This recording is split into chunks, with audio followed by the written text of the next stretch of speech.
right, we have meteorologist Piers Corbin, also astrophysicist. 2 weeks before, and we're first going to a call from David in Japan. 2 weeks, and we have the ABC News article. Aaron's printing it right now. We found it during the break from 2005. 2 weeks before the last supermoon, that's when the moon is very close to the Earth. It's going to be the closest it's been to the Earth since 1992. That there is a clear connection with the moon being closer to Earth and tidal pull and super earthquakes and tsunamis. We know the moon controls the tides anyways. But we've got a true astrophysicist who specializes in lunar research joining us here in a moment. We also have record solar flares hitting the Earth. ABC News is now asking today, did supermoon cause 8.9 earthquake in Japan? So they just beat us to the article we're writing at Infowars.com. We'll talk to Piers Corbin, who's actually on a bus right now. We caught him on his cell phone. We'll talk to the astrophysicist here in a moment, who's also a meteorologist. But right now, quickly, David in Japan, James, who just called in, had to get to high ground with his son and barely got away from the tsunami. Where are you in Japan? What can you tell us, David? I'm in Osaka, Japan, and I just wanted to say that on the local news reports we have here, they're reporting a lot of casualties. They're reporting it town by town, and it's 30 people here, 40 people there. It looks like there's going to be extremely high casualties from the tsunami because it's not just like the earthquakes, because Japan generally is very well prepared, has very good building codes in terms of earthquakes, but there's just no preparing for the effect of the tsunami. Luckily, where I am here in Osaka, the effect of the tsunami wasn't too strong. We were shielded, but in Tokyo and up north, there's been terrible casualties. And they say in the town Sendai that there's been between 200 and 300 fatalities there. So it's probably going to go into the thousands, I think. Absolutely. Just like in the Indonesian situation that ended up killing over 200,000. For the first few hours, we heard 100, 200, 300. It's now above 300 dead in Japan. I would imagine from the devastating footage we've seen all over that coastal area of Japan, where you just see hundreds of houses just being slammed like paper boats, and factories and airports just exploding into fire. This is absolutely incredible. We've got to be praying for everybody there. I would guess that the death toll is probably going to be in the tens of thousands, ladies and gentlemen. Anything else, David, that you can add to us for us from Japan?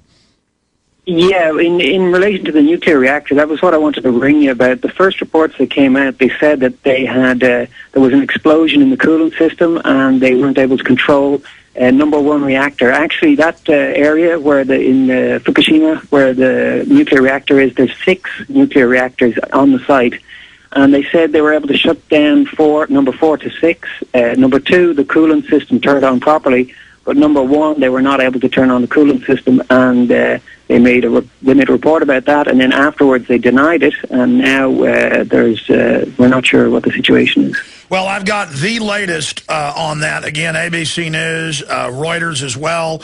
Pressure at damaged Japanese nuclear reactor rising with fears that there's no coolant going in.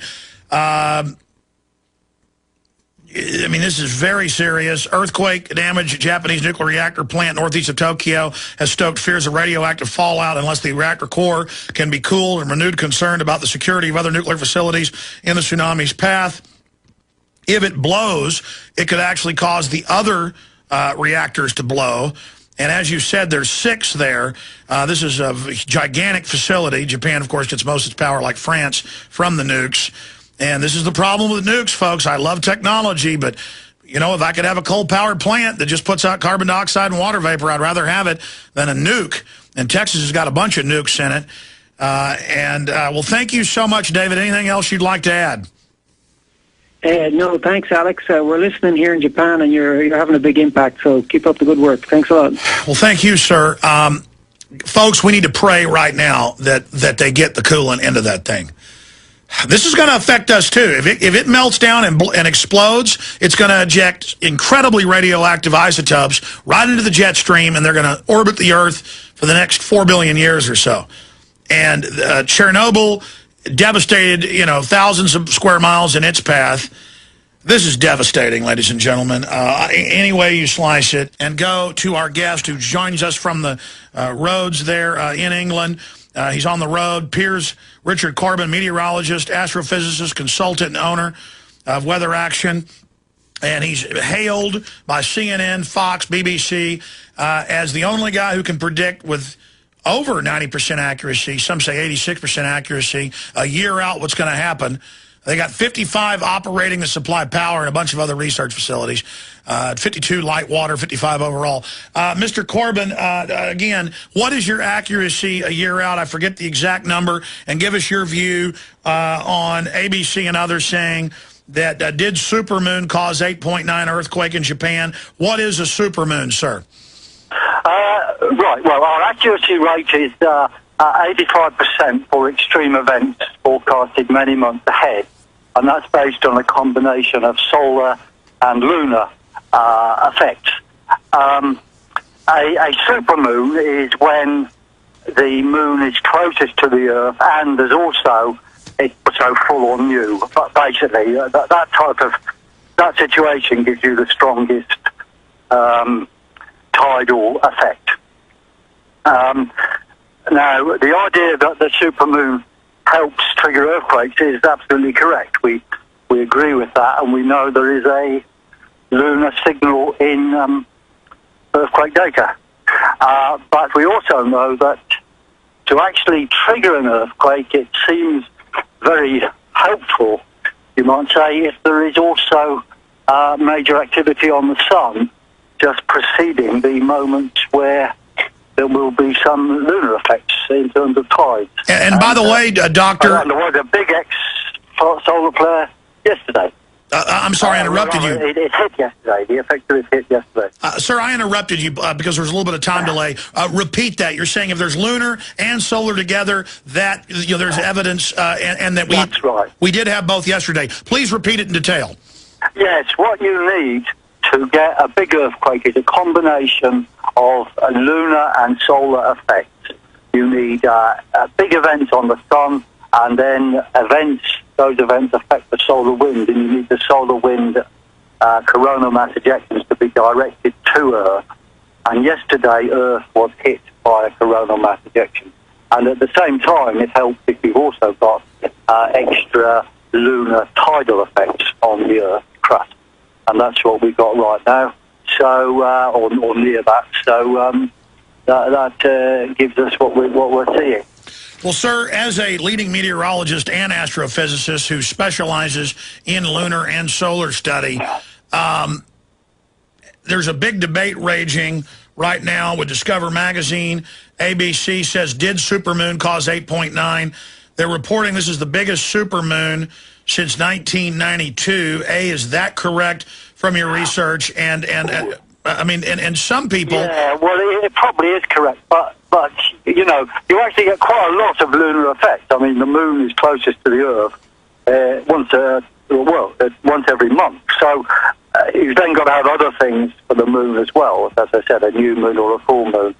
So when they say the biggest for a long time, they're also talking about the plane of the moon's orbit and so forth, such as if it's near an eclipse. So I think the details of how big isn't that important, just as long as you've got a significant moon and an extra hit from the sun.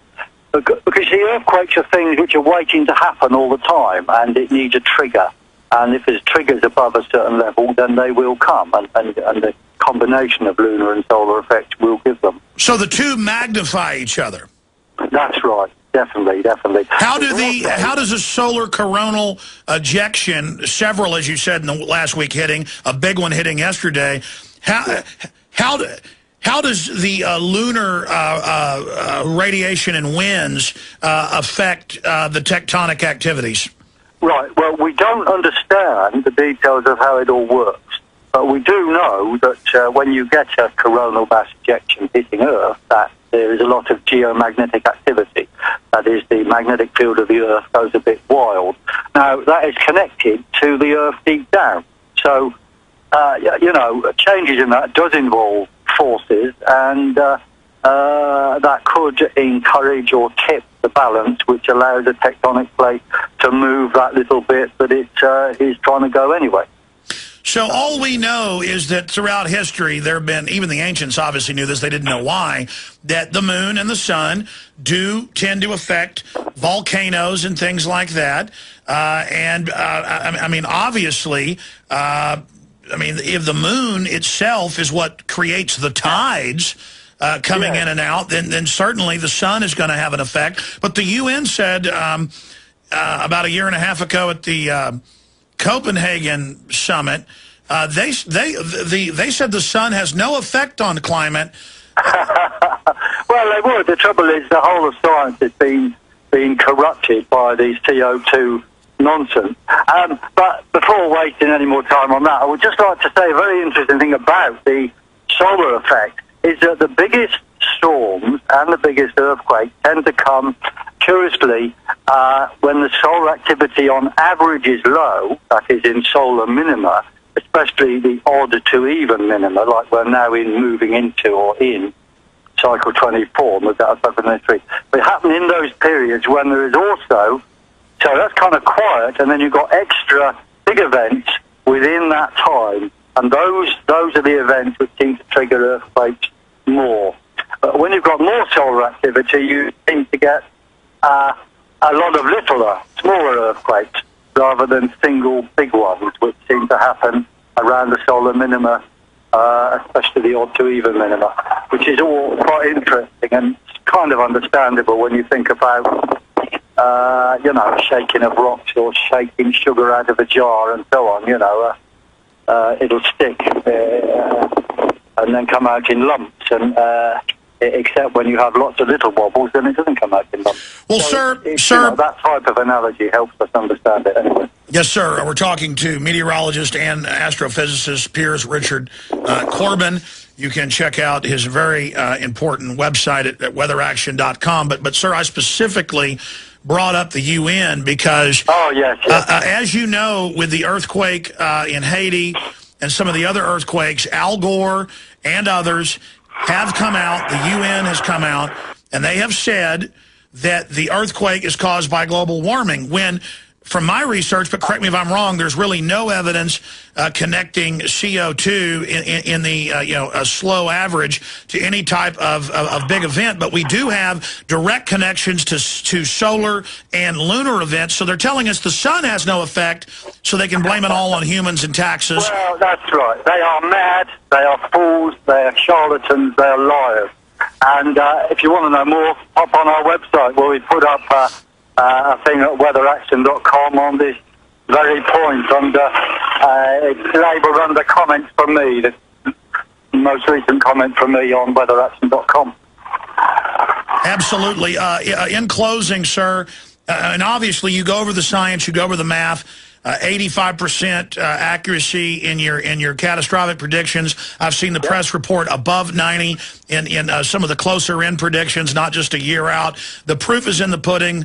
In the last 2 years, thank you very much. Well, no, it's just no. I mean, no brag, just fact, sir. I mean, you obviously know what you're talking about. But you know, you say it's more of an art form, looking at the history and then projecting forward, almost a dead reckoning.